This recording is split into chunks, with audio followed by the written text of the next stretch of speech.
Finally ನಾನು ಹಾಕಿದ investment ನನಗೆ ಬಂತು ಗುರು.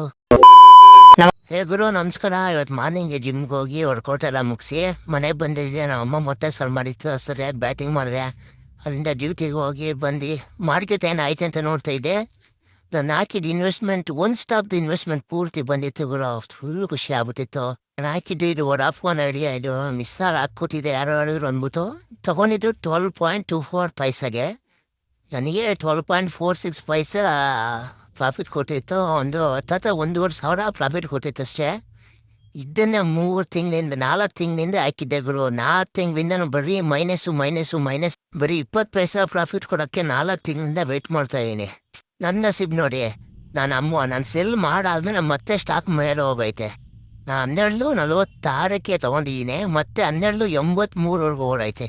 ಎಲ್ಲಿವರೆಗೂ ಇದ್ದಿದ್ರೆ ಅದೊಂದು 5,000 ಪ್ರಾಫಿಟ್ ಆಗ್ತಿತ್ತು. ಅಯ್ಯೋ ಲೋಪ ನನ್ನ ಮಗನೇ, ಒಲ್ಲಿ ಪಾಪ 3 ತಿಂಗಳಿಂದ ₹1 ಜೊತೆಯಿಲ್ಲ ಅಂದ್ಬಿಟ್ಟು ಒಲ್ಲಿ ಪ್ರಾಫಿಟ್ ಕೊಟ್ಟರೆ ಇನ್ನೂ ದುರಾಸೆ ಬೀಳ್ತೀಯಾ. ನೆಕ್ಸ್ಟ್ ಟೈಮ್ ಹಾಕಿ ನೋಡಿ, ನಿನಗೆ ಐತೆ ಸರಿಯಾಗಿ ಬ್ರೋ. ಆ್ಯಕ್ಚುಲಿ ಮ್ಯಾಟ್ರ್ ಅಂದರೆ ಲಾಸ್ಟ್ ಟೈಮ್ ಒಂದು ಇನ್ವೆಸ್ಟ್ಮೆಂಟ್ ಹಾಕಿದ್ದೆ, ಲಾಸ್ ಆಗೈತೆ ಅಂತ ಹಾಕಿದ್ದೆ. ಅದಕ್ಕೆ ಎಷ್ಟೊಂದು ಜನ ಕಮೆಂಟ್ ಮಾಡಿದರು, ಪೇಷನ್ಸಿಂದ ಇರಿಬ್ರು ವೆಯ್ಟ್ ಮಾಡಿ ಪ್ರಾಫಿಟ್ ಬರುತ್ತೆ ಅಂತ. ಅದಕ್ಕೆ ಖುಷಿಯಾಗಿತ್ತು. ಇನ್ನೊಂದು 2-3 ಜನ DM ಮೆಸೇಜ್ ಮಾಡಿದರು, ಬ್ರೋ ನಾನು ರಿಕವರ್ ಮಾಡ್ಕೊಡ್ತೀನಿ ಬ್ರೋ, ಇಷ್ಟು ಚಾರ್ಜಸ್ ಆಗುತ್ತೆ, 5,000 ಅಷ್ಟು ಆಗುತ್ತೆ, ಎಷ್ಟೋ ಹೇಳಿದ್ರು ಅವರು. ಅವ್ರಿಗೆಲ್ಲ ಹೇಳೋದು ಒಂದೇ ಗುರು, ಮಿಡಲ್ ಕ್ಲಾಸು ಇನ್ವೆಸ್ಟ್ ಮಾಡೋದೇ ದೊಡ್ಡ ವಿಷಯ. ಅಂಥದ್ರಲ್ಲಿ ಲಾಸ್ ಆಗೋಯ್ತು ಅಂದರೆ ಇನ್ನೂ ತಲೆಕೆಟ್ಟೋಗುತ್ತೆ. ಒಂಥರದಲ್ಲಿ ನಿಮಗೆ ಕೊಟ್ಟು ನಿಮ್ಮದೇನೋ ಒಂದು ಅನಾಲಿಸಿಸ್ ಇರುತ್ತೆ, ಏನೋ ಪ್ರಾಫಿಟ್ ಆಗುತ್ತೆ. ಇನ್ ಕೇಸ್ ಆಗಿಲ್ಲ ಅಂದಾಗ ಅದು ಹೋಯ್ತು. ಅದಕ್ಕೆ ಹೇಳೋದು, ನೋಡಿ ಮಾಡಿ ಸ್ಟಾಕ್ ಮಾರ್ಕೆಟಲ್ಲಿ ಇನ್ವೆಸ್ಟ್ ಮಾಡಿ.